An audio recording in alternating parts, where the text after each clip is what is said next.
So in conclusion, I believe that Blackbeard is the third son of Harold and possibly the son of a celestial dragon. Now, whatever you do, don't push this button. I am Groot. Uh-huh. I am Groot. That's right. I am Groot. No! No, that's the button that will kill everyone! What is up, Twitchlets? My name is MrTwitchy. Welcome back to my very first One Piece theory video. I've been meaning to do one of these for a while, and it just seemed appropriate, let's just say, given the recent events of Elbaf, that it should be related to Elbaf. That, I think, might also be related to Blackbeard. So, a couple of disclaimers before we get started with today's theory video. First of all, this is just for fun. If I'm wrong, I'm wrong. Just please enjoy this theory for the entertainment that it's supposed to be. Secondly, this is also my first theory, as I just mentioned, so I did research all of these facts that I supported. If there's some inaccuracies, I apologize. Please let me know down below in the comments if that is the case. I did my best to verify all the facts that I stated. And thirdly, this is about 95% my theory, 5% from my boys Vontae and Sherm, and then a little bit from O'Hara sprinkled in. So I workshopped with them this theory before releasing it, and I think it has enough evidence to support it. Okay, so let's start off first with the screenshot that put me down this rabbit hole of a theory. So I was catching up on One Piece and I came across this panel. It led me to a Google search of Blackbeard's Jolly Roger. Now, I was a bit rushed, let's just say, in typing this into Google, but that was a glorious mistake. The reason being is this is real life Blackbeard's Jolly Roger. Huh.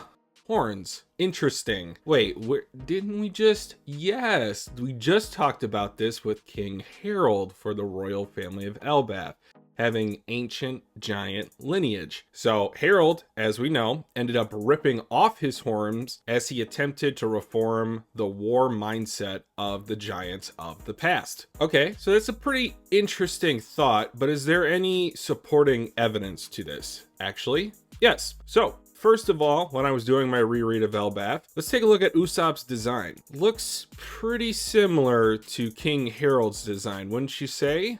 Huh. Okay, well, that just could be coincidence. Let's now take a look at Harold's necklace. Okay, so that Harold's necklace has like black beads or like pearls around his neck. Let's take a look at pre-time skip Blackbeard. He has a string of pearls that are black and then a string of pearls that are white, potentially signifying his other lineage from his mother's side. But that's pre-time skip, you know? What about post-time skip? Oh. Take a look at that. Does that not look like horns on his head? I think I might be cooking up something here. So next, does this make sense logistically? And I think so as well. So presently, looks like Blackbeard is approximately 40 years old. Loki is approximately 63 years old. And Harajin is approximately 81 years old. We know from this panel that Harold's death was about 14 years ago, and that he also slept with other women because Harajin and Loki have different mothers. So Harold, a bit promiscuous, and also with this panel from Ripley, it does show that giants can procreate with humans. So I'm thinking that Blackbeard's mother could have been either, again, a celestial dragon or a human. Now, it was also stated that Harajin could not live with his dad in the castle because his mother was not from a proper giant's line, so showing some sort of discrimination in terms of the purity of the giant's bloodline. And then in addition to that, I also want to bring up this point from O'Hara in which this was referred to as Keto. So Keto, he explained, and I tried to get this into the video in terms of the video portion of it. It wouldn't let me for whatever reason. So essentially, long story short, it is more so of a lineage referring to he has a special heritage. So that was the translation that was used in the officials, but in the original Japanese, it is more so about him being related to a specific bloodline as opposed to him being of a specific race. And I think that's important because the giants are not considered for the most part to be a special race because they've been around for centuries. Okay, so next, let's take a look at the general map of Elbaf and the surrounding areas. So we see from this panel that Law was stating that there's 3 directions that they could go from Wano, either east, east, or southeast. But for this colorized version, I don't know the legitimacy of this. This is what I found from Google. And the reason why I'm including this in the video is because of the proximity of Mary Joie to Elbaf. It is relatively close. And even if that is inaccurate, we do know through the pentagram traveling that Shamrock and Gunko likely came to Elbaf from Mary Joie through the transmutation circle. Where was Blackbeard found? He was found on Hachinosu. Hachinosu is literally right next to Elbaf. So I'm speculating as a child, he ran away from Elbaf, and that's when he was found by the Whitebeard pirates, and then, you know, the events of the story played out the way that they did. So I think that pretty much sums up that logistically, at least, that it is possible for Blackbeard to have been born 3rd in the bloodline of the giants, the royal giants. Now, would it make sense for Blackbeard as a character? Again, I think so. First of all, Blackbeard has a very direct connection to knowledge gathering. So it was stated through an SBS. If he had a real world occupation, he would be an archaeologist. And then in addition to that, some of his hobbies include historical research. Now take a look at these 2 panels with Robin specifically sitting on books or taking books into the Owl Library. One of them specifically says archaeology, the other one says history of something. It's blocked. We can't see it. We also know that the Walrus Library was only formed 20 years ago. Now, this would have been after Blackbeard left Elbaf, I'm speculating, because likely I think he was discriminated against before this change in ideology of the giants. So I think he was really interested in being both a warrior and a scholar. As a quick little side note, going back to my Usopp point, warriors have to study hard too. With him looking like Harold a bit in his general aesthetic for this arc, I don't want to overstate the importance of that line, potentially. Now let's take a look at Blackbeard the pirate. So this was a line that was stated when Brooke was performing for the Giants, when they were asking, "What are you?" "I've got the what am I blues, yeah."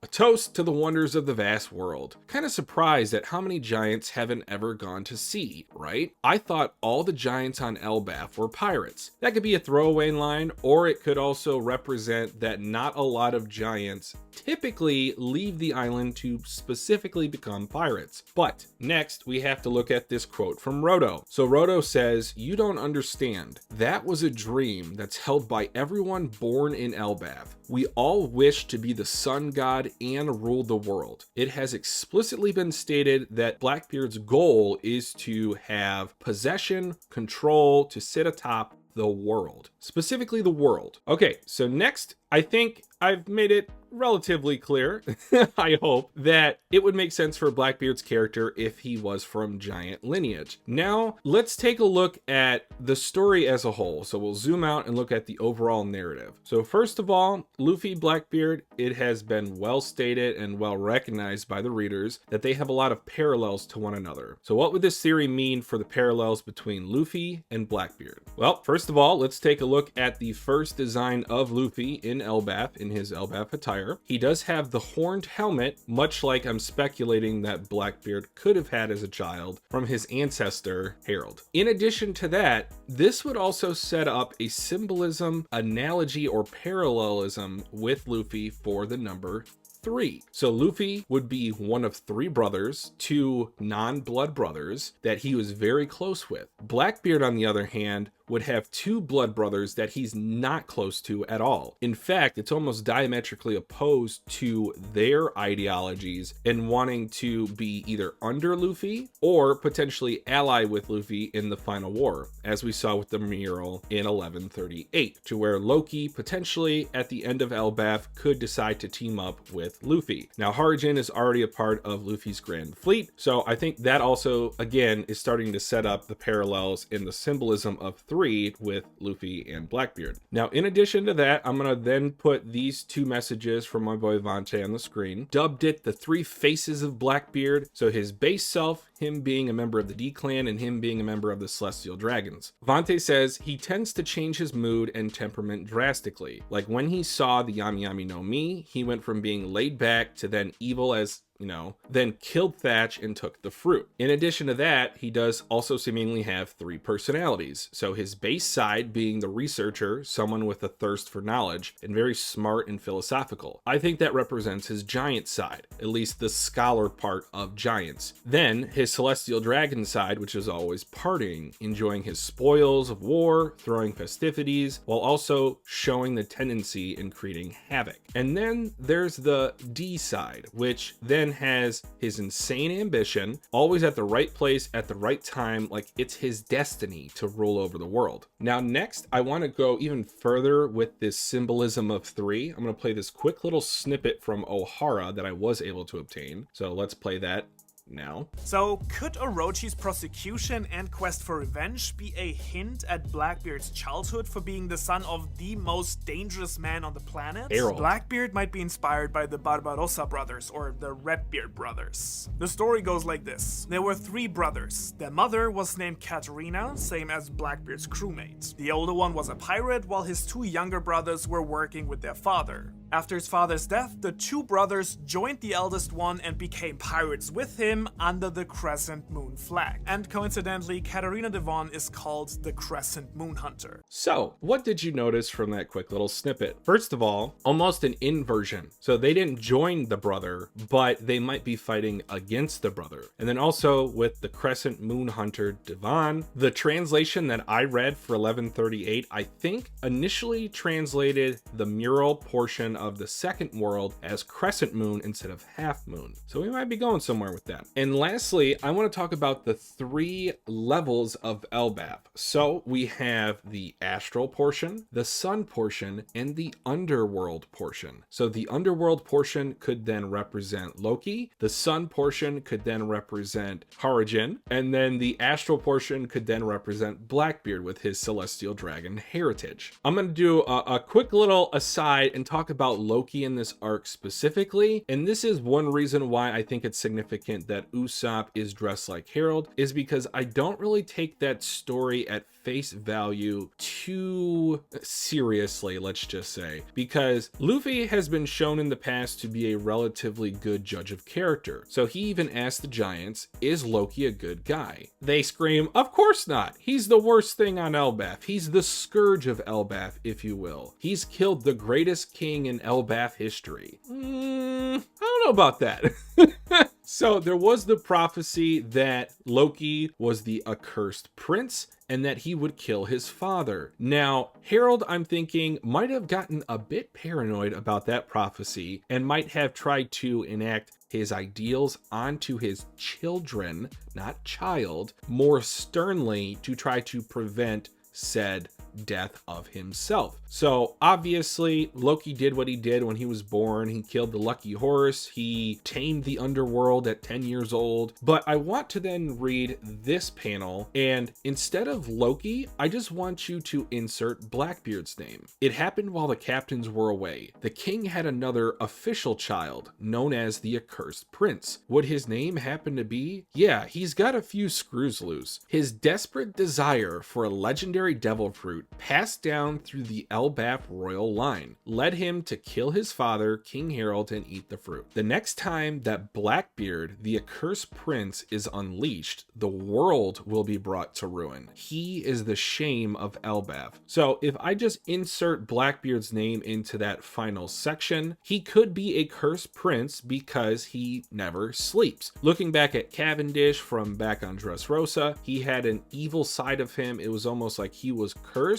and every time he went to bed, that's when the evil spirit came out. Now, potentially, Blackbeard could be cursed in a similar fashion. Okay, so before I get to my final and most important point slash piece of evidence, I just want to share some supplementary information that may or may not be relevant to the theory, or it could just be a coincidence. So first of all, Cerebus is revealed by Shamrock and it being imbued in his sword. Now, for the longest time, it was theorized that Blackbeard had the Cerberus Devil Fruit, and that was what allowed him to have multiple Devil Fruits in his body. While it's not confirmed exactly that Shamrock's sword ate a Cerberus Devil Fruit, it could be an emu power. I just want to say it's interesting that it showed up in this arc specifically. Now, since we're talking about Shamrock, let's now talk about Shanks. So he has his infamous three-pronged scar on his face that was given to him by Blackbeard and done by this weapon here. So I want you to then take a look at the throne room of Elbaf and the similar scars on the wall,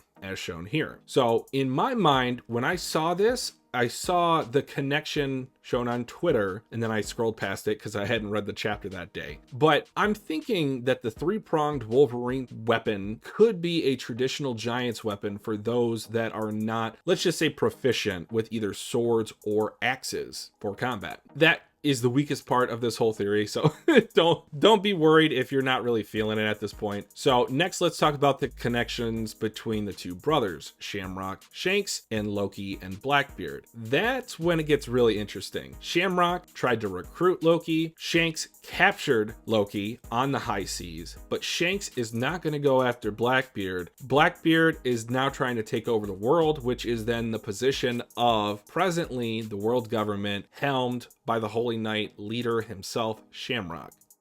Okay, so maybe there's something there. Finally, I want to point out this quick little interaction between Ripley and Frankie. So they have a conversation about how hard it is to sneak out Adam Tree wood from Elbaph, given that it would entail likely sneaking it away from the Giants. Well, what do we see Blackbeard show up with his Saber of Zebek? Oh, okay. So he showed up on essentially logs, which we don't know per se if those are just random logs that he found, or potentially it could be Adam Tree logs that he scurried out of Elbaph when he left as a child. Now, historically, I do want to point out that the Saber of Zebek, which I will pull up here, it was used exclusively for trading. And then what was King Harold's quote earlier in the arc? The great King Harold once said, "Don't fight other countries, trade with them." He got into many arguments with village chiefs and their traditions. King Harold, and again, we see King Harold, I mean King Usopp, I mean God Usopp, I mean Usopp say King Harold? As if Oda's really trying to hammer down the point. Okay, so finally we get to what I would consider the most important part of this theory, and that is Blackbeard's introduction back in Drum Island. I'm getting a little bit excited. Woo! Can't wait to share this with you guys. So the chapter that he was introduced was when Dalton was stating that Blackbeard and his crew of pirates at the time were able to essentially subjugate the people of Drum Island. They were just too powerful. It was the first time that we saw the silhouette of Blackbeard. Now take a look now at this cover page. Does that not look suspiciously like an Elbaphian ship? A SFAC, the Eric ship, the masthead that is donned upon the houses on Elbaph. I got chills when I saw that the first time. What do you guys think? Do you think it is just a coincidence? Now, the reason why I think this is the most interesting part of this theory is the recent internet that just caught fire with the cover story of chapters 58 and 59 with Richie, him being Oda, essentially foreshadowing the mural of 1138 all the way back with chapters 58 and 59. Now, it's also been well stated that Oda previously thought that One Piece was going to end much earlier on. So my assumption, my guess, my theory, the crux of it all is that he meant to introduce Blackbeard as a member of the giant race way back when during Drum Island, but just never got to it.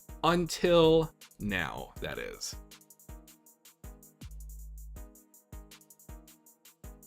So, what do you guys think about this theory? Do you like it? Is there any holes you can poke into it? Again, I'm not going to be too arrogant. If this theory is wrong, it's wrong. I'm just looking to have fun with this series, so I hope you will join me. Like the video if you enjoyed today's theory. Subscribe to the channel for more One Piece reactions, more One Piece theories. And with that being said, oh, no, I got one more point. What if that's Shaggy on the cover page of 133? All right, that's it. Peace.